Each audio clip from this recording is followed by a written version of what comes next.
Salam dostlar, DevSecOps belə deyək, dərslərimiz davam edir. Bu günləri birinci dərsdə biz nə öyrəndik? Birinci dərsdə biz SAST haqqında öyrəndik. SAST nə idi?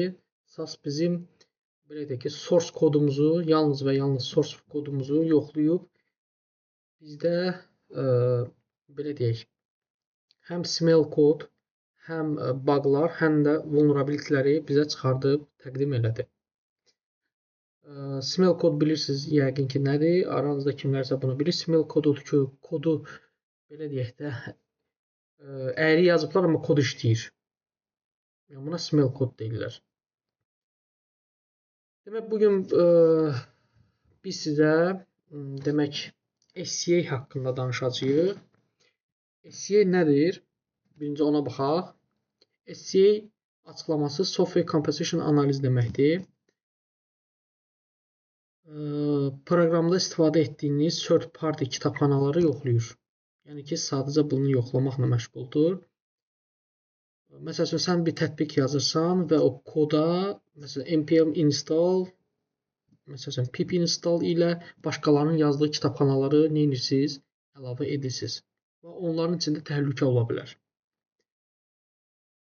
SCA nəyi analiz edir? Gəlin ona baxaq, dostlar. Kitabxanaları və versiyaları tapır, yəni package, JSON, requirements textləri və s. Hər birinin tanınmış zəiflikləri olub-olmadığını yoxlayır. Sənə deyir, bu versiyalarda, məsələn, CVE-lərdə kimi zəifliklər var, təkliflər verir, bu versiyaları yenilə deyir. Sırf bunu bizə analiz edib verir. SCA nə üçün vacibdir? Çünki 90%-ə qədər proqramlar açıq mənbəli komponentlərdən ibarətdir. Bunu developerlər də bilirlər, təsdiqləyə bilərlər. Zəiflər istənilən vaxt hücum üçün qapı ola bilər. Hücum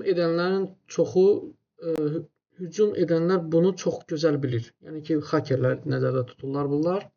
Bunları çox gözəl bilir. SCA alətləri səni vaxtında xəbərdar edir ki, yəni bu kitabxanalarında boşluq var. Yəni ki, sənə deyir ki, bunun versiyasını dəyiş. Bu versiya köhnədir. Yəni ki, bunun haqqında bizə ümumi məlumat verir. Məşhur SCA alətləri hansılardır? Birinci Snyk-dir. Dependency check-dir. Məsələn, GitHub Dependent About-dur. White Source-dur, bir də Black Duck-dur.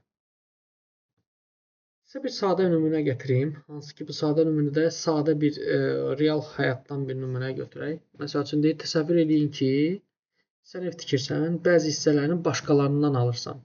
Məsələn, qapı, pəncərə. Amma o qapıda içəridən asan açıla bilən gizli deşik var. Məsələn, hansı bir qapı almısınız, orada bir deşik var ki, hansı ki, o deşiyin vasitəsilə o boşluğa evə sıza bilərlər. Məsələn, SCA sənə deyir ki, bu qapı təhlükəlidir. Başqa qapı al, ya da bu versiyanı dəyiş. Yəni, SCA bizə bunu nə edir? Dostlar, təqdim edir. İndi isə keçəyin lablarımıza. Bu qısadır sadəcə, bu manualdır sadəcə. Manual analizlərdir. İndiyənə qədər gördüklərim manualdır və davamlı olacaq. Yenə bunu götürürük internetdən və execute edirik. Demək, user local binə atırıq onu. API-mizi yazırıq, hansı ki, keçən dərsdə olduğu kimi göstərmişdim. Snyk-ə daxil oluruq. Yenə də göstərirəm, login oluruq öz Google mailimizdən, elektron ünvanımızdan və burada daxil oluruq adminə, üzr istəyirəm. Burada daxil oluruq adminə, burada account settings-ə daxil oluruq və belə deyək də, tokenimizi buradan kopyalayıb götürə bilərik. Kopyalayırıq sadəcə. Bunun qarşısına bunu yerləşdirmək. Mən bunu sadəcə bura qoymuşam ki, yəni biləsiniz ki, bu rahat olsun bizə. Təzədən yenə də gəlirik biz Linux-a. Linuxumuzda artıq mən internetdən bir dənə belə deyək, defenselərdə belə deyək, kitabxanalarında vulnerability olan, yəni boşluq olan bir application tapmışam. Bu artıq qoşuludur. Bunu artıq lazım deyil. Sadəcə bunu göstərmək istəyirəm ki, qoşmaq istəsəz yenidən qoşa bilərsiniz. Sadəcə sneak keçən dəfə necə eləmişdik? SAS toolundan yoxlanınca elə sneak test kod eləmişdik, düzdür? Amma bunda isə test eləyəcəyik. Sneak test. Sneak test eləyəcəyik. Üzr istəyirəm, keçən dəfə SAS-da sneak kod test elədik. Bu ancaq source kodu yoxlamaqdan ötəri nəzərdə tutulub. Amma biz SCA məsəl üçün run eləmək istəyirsə, sneak test eləyəcəyik. Test. Enter-i basırıq və gözləyirik. O bizə bizim kitabxanalarda boşluqlar haqqında nə elədi? Məlumatlar verdi. Hətta diqqət yetirsəniz, issue to fix by upgrading. O sizə məsləhət görür ki, burada səndə köhnə versiyadır. Zəhmət olmasa bunu axırıncı versiyaya fix elə. Bunları yenə deyirəm, skan eləmək asandır. Görürsünüz, burada da yazır total dependency for now issue found. Məsələn, 16-dan issue tapdı, 20-dən vulnerability pass tapdı. Yəni, gördünüz, hamısını bizim üçün nə elədi uşaq dostlar? Hamısını çıxartdı, verdi.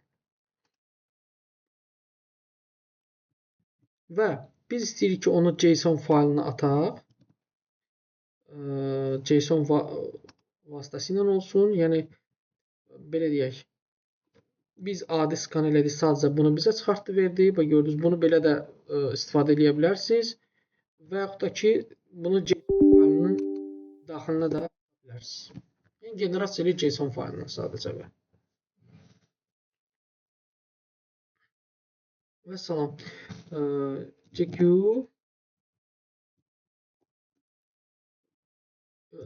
adını SAS qoymayaq da, biz nə qaldı? Bunu SCA qoyaq adını.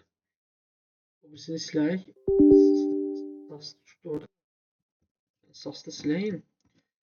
RM, RF SAS bunu silək. Çünki bizə adını ürəyiniz istədiyiniz kimi yaza bilərsiniz. Yəni, bu sizdən asılıdır. Mən də SCA yazıram ki, JSON yadımda qalsın.